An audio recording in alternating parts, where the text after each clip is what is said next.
My name is Dwayne Bryant. I'm the president and founder of InterVision International, Inc.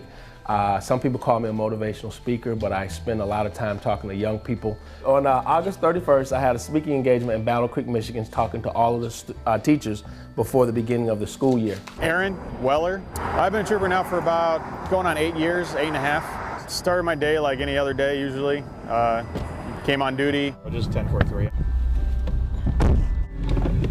Driving down the street, went up the 90 East Tollway, paid my little toll, talked to the lady, hey, have a great day, and I'm gone. I'm in the Equinox cruising. Came to the road, checked emails, things like that. I was working at the 20-mile marker. It's right where the speed limit changes from a 70 down to a 65. I have no idea what speed I'm doing. And I noticed a vehicle at a high rate of speed. And then I come around this curve and I'm like, that's a police officer car. So I'm looking in my rearview mirror like, is he gonna come out? Is he gonna come out? I slowed down, then I saw him and I'm like, dude, you're speeding. You know he's coming for you. Just don't let him have to chase you. Just pull over on the side of the street. So as soon as I got off to the exit, I activated my lights and pulled over the individual. So I pull over on the side of the street. I'm like, okay, while he's doing, let me get my ID ready. I want everything in my hand. Got out of the vehicle, and first thing that comes to mind, of course, with every officer when they stop vehicles is, does this person have a gun? Is this person going to fight me today? Is this going to be a good, easy stop, or is this going to be something where I have to use all my training that I've been taught? And what was interesting, though, is normally officers come to this side, the driver's side. He came to the passenger side, which I was like, okay, this is a little different. And he kind of asked, do you know why I stopped you? But I can see his body was turned, so his hand is definitely on that gun. So I'm like, yes. And I'm like, yeah, was I speeding? So I got to the window, spoke with a gentleman. I saw his hands first thing. And he said, yep, you're doing got you about 85 miles per hour. I also asked him why he didn't use a turn signal when he changed over. He explained to me that he already knew that he was in trouble, and he just did not even think about using a turn signal. He just figured I would try to move over as fast as he could to make my job easier, actually. And I'm just thinking, okay, D, you're going to Battle Creek. You got about 450 teachers that are waiting on you. You cannot do anything crazy. He cannot do anything crazy to make this just a routine traffic stop. That's what's going on in my head. I'm not afraid. I have no criminal history. I've never been arrested, never been to jail. So I'm not worried about that kind of stuff, but I know that it can still go bad because I live in America and I've been watching the news. So I'm like, okay, let me just make sure I'm respectful. Let me just make sure that, I do my part. I can't control him, but I can do my part. I told him just sit tight in the car, and I went back to my commission. I ran his information. I looked up, his history. Didn't see anything on there. Couldn't tell if he was pulled over or not in the past, but nothing major. So I definitely wanted to give him a warning for the speed, for the lane change, and I was just going to write him a ticket for his speed. So I went back to the vehicle, explained to him that I didn't write him for the lane change, and told him I was going to write him a citation still for speeding in a 65 zone. I handed him the citation, and he explained to me, he was like, thank you so much. He's like, I really appreciate, you not writing me for everything. You gave me a break, and I see that. I was like, okay, that's cool. And he was just kind, polite. I'm assuming I was kind and polite, so the best of me brought out the best in him that created a great situation for everybody. I said, can I take a picture with you? And I was like, no, I don't want you to take my picture. And he said, take a picture? I'm gonna take a picture for it. And he was like, no, let me explain. Because I teach young people, and I always teach them that you have a responsibility in the stop. That's just what I said. He was like, when I do these public speakings, lots of times I talk to children. Lots of times I talk to African Americans usually. And I explained to them, just how you demonstrated to me on this stop, that if you show respect, you get respect back. And he said, you get that? I said, absolutely. If I would have been here popping off at the mouth, I don't know what kind of day you had. Your wife could have pissed you off. A big black guy yesterday could have punched you in the face. I don't know what's going on in your world. But I said, I don't want to be that one to bring you drama today. I have stuff to do. You have stuff to do. Let's do what we need to do. And I sat there and I thought for a minute, and I'm like, wow, you know what? That's exactly all that I ever want being a police officer, is someone just show me respect and I show them respect back. And he said, you get it. So I started he told me more about what he does with the kids and everything, and I thought, wow, this is a really good guy, it's real exceptional. And I was like, well, Yeah, I asked him, I said, hey, let me see that ticket real quick. He didn't know what I was gonna do.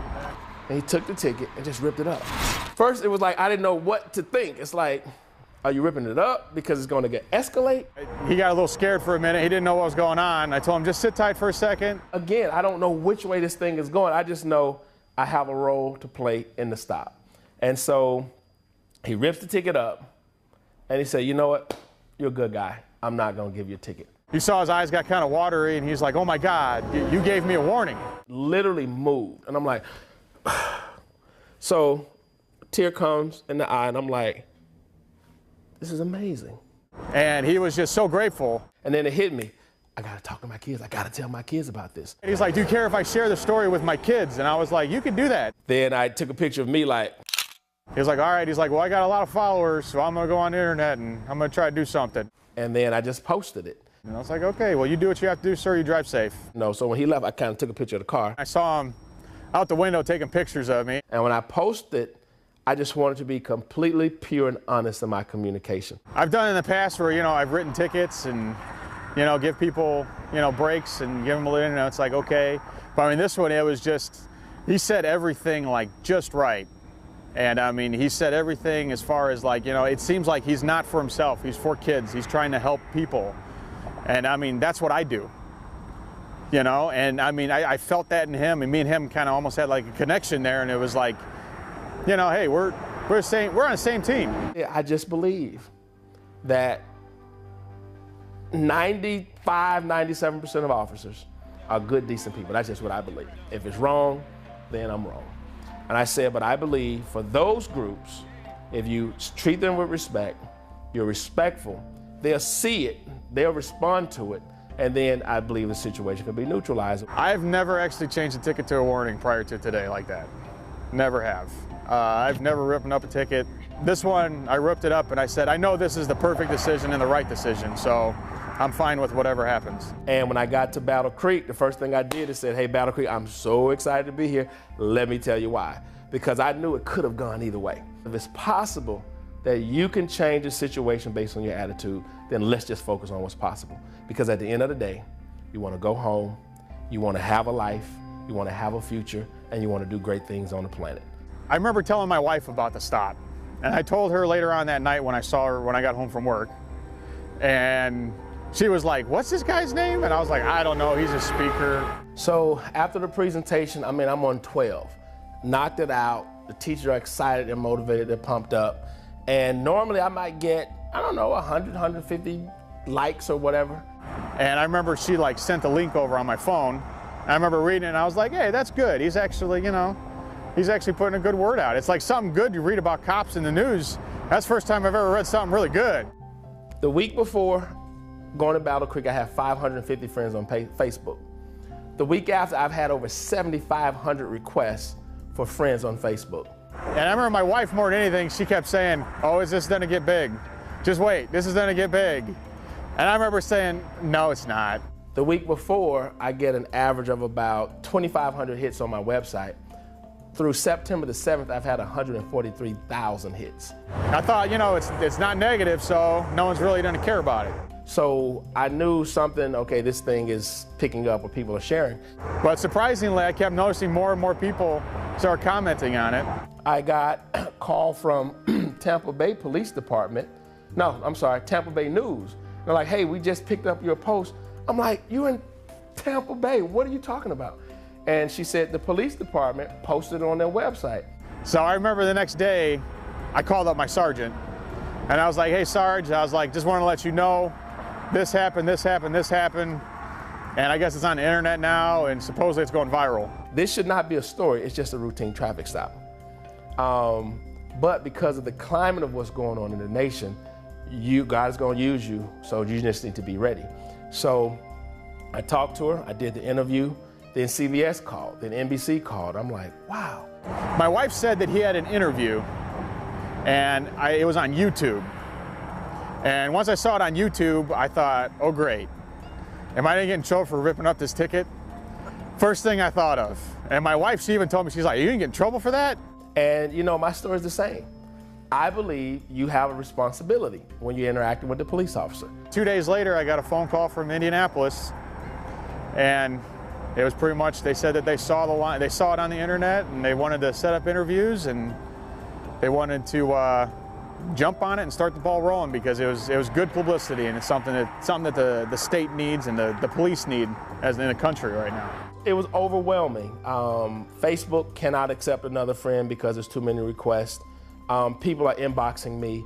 I even got a call from Okinawa, Japan, to do speaking for the Department of Defense and the military bases there. Then I got a phone call from my superintendent, and I was shocked on that one. Talked to him for a little bit. Great guy. You know, he told me that he agrees 100% with everything that I did. And I'm like, God, this is incredible. You know, and my thing is, I grew up in the church, studied religion in college, and I'm just like, you know, God, this is amazing. I couldn't pay for this kind of PR. And then the next day after that, I got a phone call from the governor. So, and I thought that was a big deal to me. I was shocked on that one. I believe in the Spirit of God. I honestly believe the Spirit of God was on that stop. And when the officer and I interacted, there was just like a level of calm in the whole situation. And I hope, you know, he didn't have a reason to fear, because I didn't want him to be afraid of me. Well, when I think about the traffic stop that I made and that day ripping up a ticket, I think more along the lines of, that's every day police officers around the country write tickets and write warnings.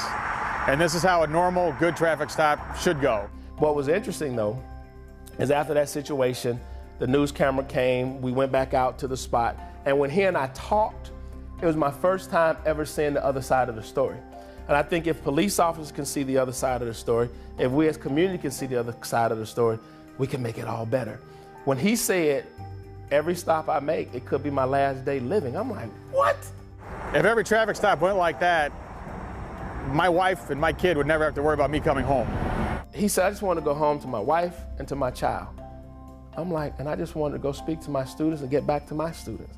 We have similar, you know, desires in life. We want to live a good, peaceful, quality life and be successful. And so when I heard him say that, I'm like, we need to let people know, man, that this foolishness that's going on, us against them, on both sides. It's not just one side, it's on both sides. We need to tone it down. That's something that I wish would happen on every traffic stop to every officer everywhere in the United States. And we need to understand this is a human being doing their job. This is a human being doing their job. And how can we create peace in this stop? How can we, you know, not profile? When anybody ever pulls anything up on me about, like, you're pulling me over just because I'm black, or just because I'm Hispanic, or just because any race, I mean, it's never that reason. That's the first thing I say. This has nothing to do with your color. This has nothing to do with your ethnicity. This all has to do with, I stopped you because of this. And it's always, you know, a traffic violation usually. What if everybody in America tried this? We all judge. I do it too. I judge people. I say things about people. I don't even have a clue as to what's going on. But what if I just pause for a second to give you the benefit of the doubt? You gave me the benefit of the doubt. And now we can have a conversation. It's weird because my wife says I'm a cop all the time. But I could tell a huge difference, and she can too sometimes, but she doesn't see me at work. I'm a true cop when I put this uniform on. When I take it off, I'm not a cop no more. I still have duties. I still have to look out for things.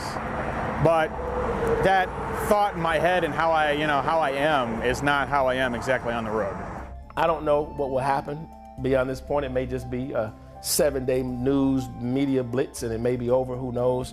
But I do know I'm very thankful that the God in me touched the God in him, and the God of us were there together, and it created a beautiful situation for everybody. And everyone involved, according to CBS, over 350,000 shares. That was as of about a week ago. Who knows where it is now.